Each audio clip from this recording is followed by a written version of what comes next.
తమిళనాట తలాగా అభిమానుల గుండెల్లో గూడు కట్టుకున్నారు అజిత్ కుమార్. ఈ మధ్య అజిత్ విజృంభణ కాసింత నెమ్మగించింది.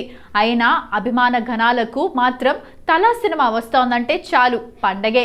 అంతలా తమిళ జనాన్ని అలరిస్తున్న అజిత్ కుమార్ తెలుగునాట పుట్టడం విశేషం. ఎందరో తెలుగువారు తమిళ చిత్రసీమలోనూ రాణించారు. అజిత్ స్థాయిలో తమిళ చిత్రసీమలోనే స్థిరపడి స్టార్ హీరో అయిన వారు లేరు.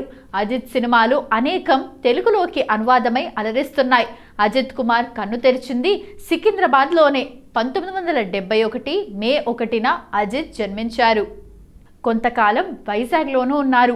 చెన్నైలో చదివారు. అయితే అతని అన్న, తమ్ముడు ఇద్దరూ చదువులో ఎంతగానో రాణిస్తే అజిత్ మాత్రం పెద్దగా చదువుకోలేదు.